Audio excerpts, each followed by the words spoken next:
Ma'asyiral muslimin rahimakumullah. Bapak-bapak, saudara-saudara sekalian, sidang majelis jamaah Jumat yang berbahagia.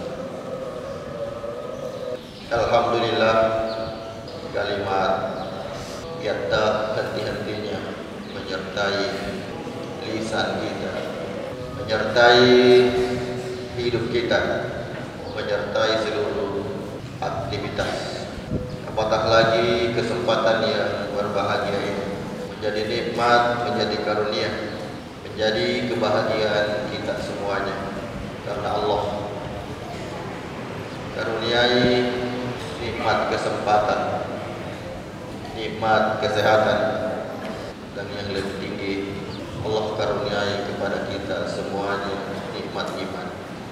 Tentu saja inilah yang paling berharga, inilah yang paling bernilai, karena kita kemudian dikaruniai nikmat iman, dan sekaligus itulah yang mengantarkan kita semuanya untuk bisa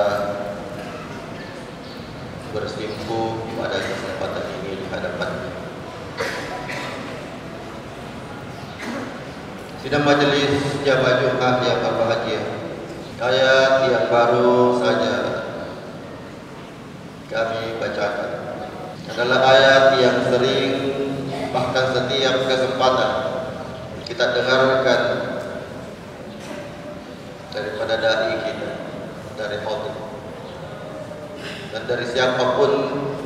Hampir semuanya menjadi referensi, menjadi bahan tadabbur, menjadi bahan renungan, dan juga mengambil hikmah yang terkandung banyak di dalam. Salah satu kalimat yang sering kita dengar sidang majelis jamaah Jumat yang berbahagia berkaitan dengan surah ini dari Imam Asy-Syafi'i rahimahullahu ta'ala, bahwa sekiranya semua umat manusia ini merenungkan, mentadaburi surah ini, maka sungguh cukup surah ini menjadi cukup baginya. Juga dinukil di tafsir Ibnu Katsir, Syekh Utsaimin juga memberi penguatan, bahkan di dalam syarah Ushul Tsalatsah juga mengkaji tentang surah yang pendek ini, memberi penguatan terhadap apa yang kemudian disampaikan oleh Imam Syafi'i. Apa yang kemudian terkandung menjadi penguatan Imam Syafi'i adalah sudah mengandung hampir sebagian dari Al-Quran, karena kemudian mengulas tentang iman, tentang amal soleh, tentang dakwah, dan juga tentang bagaimana umat manusia menapaki hidupnya dengan penuh kesabaran. Itu yang diberi penguatan oleh Imam atau oleh Syekh Utsaimin berkaitan dengan ungkapan Imam Syafi'i. Sidang majelis jamaah Jumat yang berbahagia, yang tentu saja pada Jumat kali ini kita mencoba mengambil hikmah yang banyak.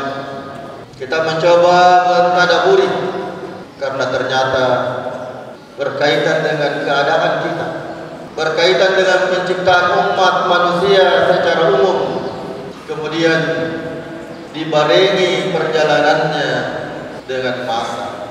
Kita lepas kemudian dulu untuk menerjemahkan, atau kemudian kita berlepas dulu dari apa yang kemudian menjadi pendapat para ulama berkaitan dengan waktu, kemudian waktu asar atau waktu ketika matahari naik. Ada beberapa pendapat di antara para mufassir berkaitan dengan ini. Tapi kemudian pada kesempatan ini kita mencoba masuk pada ruang-ruang tadabbur kita, bahwa proses perjalanan hidup benar-benar yang paling dekat. Proses perjalanan hidup ini yang mengitari keadaan kita benar-benar adalah waktu. Sehingga kita melihat semua proses-proses yang berkembang, yang berjalan, proses-proses yang kita lalui, benar-benar semuanya berorientasi pada masa-masa yang akan datang. Bergerak, proses bergeraknya kemudian terus menjadi sesuatu yang tidak bisa ditolak oleh siapapun. Tidak ada kemudian alat untuk merekayasa hari yang ini untuk bisa kembali pada hari yang telah kita lalui kemarin. Benar-benar kemudian tidak ada kekuatan satupun yang bisa merombak satu proses perjalanan waktu dari detik ke detik.